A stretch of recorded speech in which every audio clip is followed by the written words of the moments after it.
Hi, everyone, and welcome to another episode of the Ethicast. I'm your host, Bill Coffin, and with me today is Craig Moss, Executive Vice President of Measurement at Ethisphere. Craig has played an important role in the launch of the Mental Health at Work Index, a first of its kind comprehensive, standardized assessment of organizational programs and practices that support workforce mental health. The Mental Health at Work Index was developed jointly by One Mind at Work, Columbia University Mental Health and Work Design Lab, and Ethisphere. Craig, thanks so much for joining us. It's great to be here, Bo. I'm really excited about talking about the index. So I guess my first question then is, can you talk about the index a little bit? Can you walk us through its development and your involvement with it? Yeah, sure. So what we saw, and Columbia University had and One Mind at Work had been doing a lot of research on what companies were doing to protect and promote the mental health of their employees.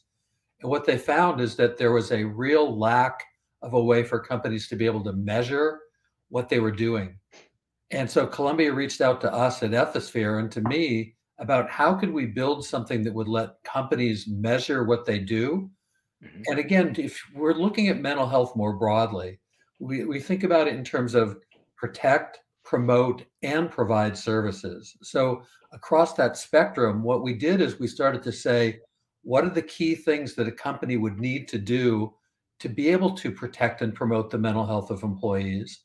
How would we build a maturity scale around that?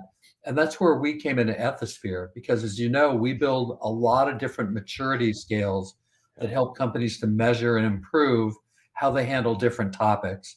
You know, in the past, we've done it for corruption, we've done it for different ESG topics, we've done it for data privacy. And here is an opportunity to take a really established, effective methodology Mhm. and apply it to a new topic. Now, the issue of mental health at work strikes me as first and foremost, perhaps a human resources related topic. So I guess my question is, how is this particular project especially relevant to chief ethics and compliance officers? Yeah, that's a great question. And you know, if you think about it, if you think about some of the topics that we deal with historically at Ethisphere around corruption, conflict of interest, bullying, harassment, all of these ethics and compliance topics really have a mental health component to it. So it's just like turning the glass and looking at it from a different side. So let's say that somebody has a fear of reporting and they're not comfortable reporting on issues that they find from an ethics and compliance standpoint. That really has a mental health impact on that individual because they're seeing behavior taking place in the company and they're not comfortable reporting it. Another way, if you look about it, is really if you think about it in terms of diversity, equity, inclusion, and belonging. If people don't feel included, if they don't feel that sense of equity or fairness in the organization, of course, that has a DEIB element, but it also really has a mental health element to it also. So across the board, we found that there's really a strong correlation between the types of things that you would want to do to build up a culture of ethics and compliance, and the same things that you would want to do to build up a culture where the organization is protecting and promoting the mental health of their employees. So, Craig, how would you characterize the state of workplace mental health today? Where do you see problems and where do you see opportunities? So what we found in working with companies so far, and we've had about 35 companies go through and go through the index so far, and we're doing follow-up work with them where we really understand the elements of their program. Beyond the self-assessment, we're actually now digging in and doing independent evaluations with them and really helping to put together roadmaps to help companies improve. And not surprisingly, if you look at the three Ps, protect, promote, and provide services, companies are really strongest at the provision of services. Mhm. And a lot of that is because it's legally mandated. There's certain requirements to have programs where mental and physical health benefits are equal and things like that. So companies we're finding are strongest at the provision of services. Where they're weaker is really in the protect and promote. Mhm. Promotion, they tend to be pretty good at promoting it if it's related to the provision of services. So companies are, and we're working with very large companies at this point, primarily large companies. And we're finding that they are good at communicating about the benefits. But if you start to think about protection, what are they doing in terms of work design? What are they doing in terms of worker involvement in looking at jobs, in looking at performance incentives? These are all things where companies really could spend a little more time taking a look at it to understand what's effective in protecting the mental health of employees. So it's really been an interesting education across this element. The other thing that we found is that a lot of it is very similar. The things that a company would do to build up an effective mental health at work program Hmm. are very similar to what they would do to build up a culture of compliance or a Huh. culture of cybersecurity or a Wow. culture of data privacy.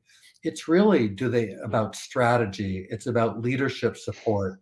It's about cascading that down to the manager level. It's all of the things that we talk about at Ethisphere that help to support building up a culture of compliance are very, very similar to what should be used to build up a culture where they're protecting and promoting the mental health of employees. Outstanding. Well, that brings me to my next question, which is that, the benchmarking aspect of the mental health at work index plays to a much larger, trend of data-driven insights and program development. So, can you talk a little bit more about why is gathering data on workplace mental health so important? It's important for a couple of reasons. So from the very beginning, we designed the index. It's a maturity assessment, and it uses the 0 to 5 maturity scale that we use at Ethisphere for all of our other types of assessments. Hmm. And we looked at 10 categories.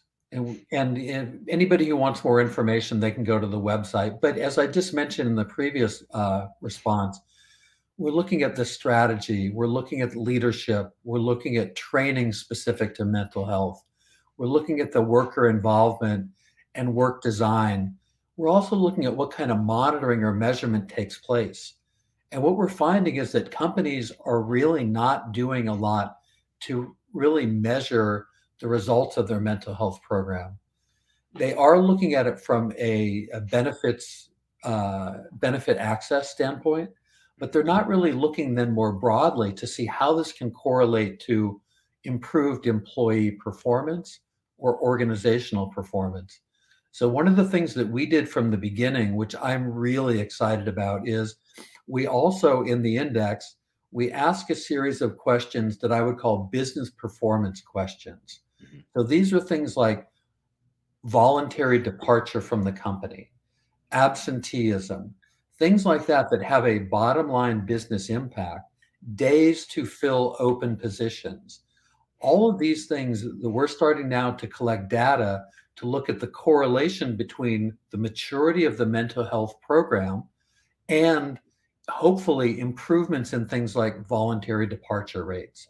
So if we can start to build that correlation, that's where we think we're going to be able to help the wellness people, the HR people, the compliance people to really get the attention of the financial people in the company to understand that this is a benefit. The other thing that we're doing here is we very intentionally are not looking at it from a pure productivity standpoint. Hmm. What we're looking at it is from an employee performance standpoint. And we're defining employee performance as one is productivity, but two is effectiveness, and three is quality.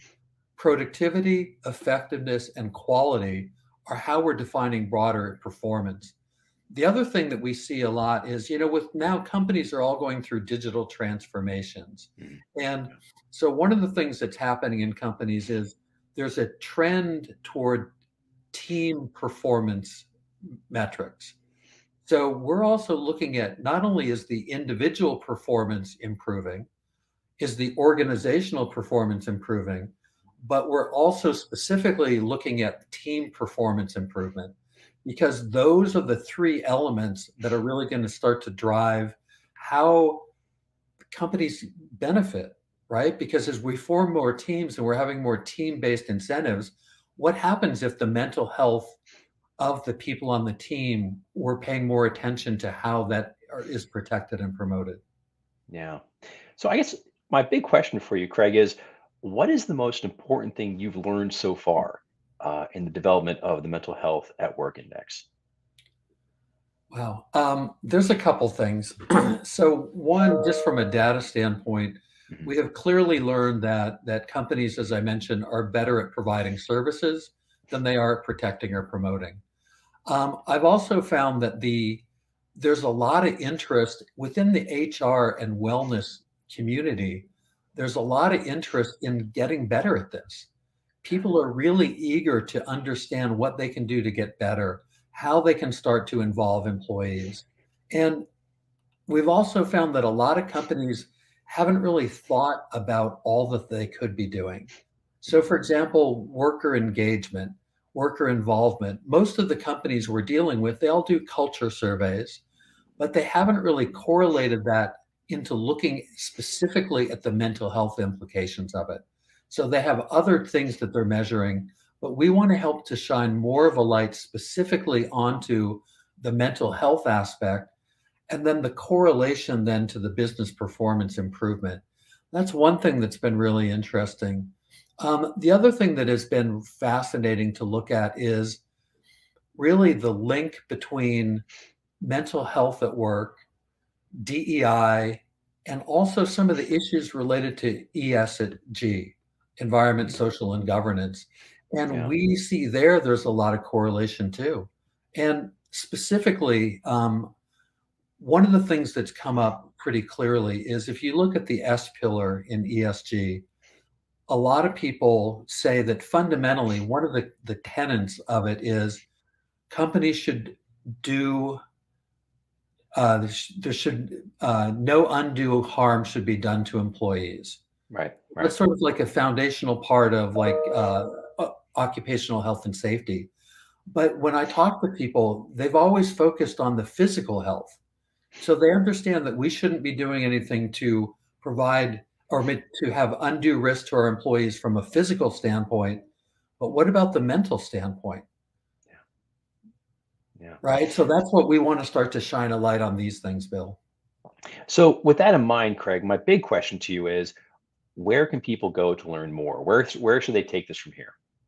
Well, we have a website that's for the partnership dedicated to the mental health index, and that's mentalhealthindex.org.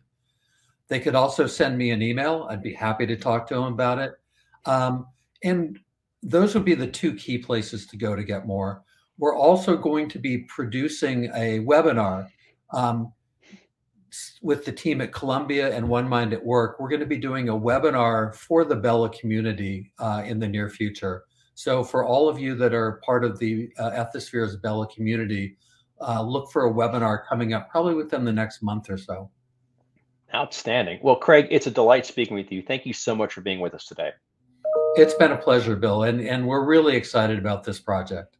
Indeed, indeed, it's really worthy work that you're doing. I'm so glad you're focusing on this because mental health is a topic of vital interest, and I think you're going to help a lot of people with this. So thank you so much for what you're doing there. I'm Bill Coffin, and this has been the Ethicast. For more episodes, please visit the Ethisphere YouTube channel at youtube.com/@Ethisphere. Thanks for watching. We'll see you next time.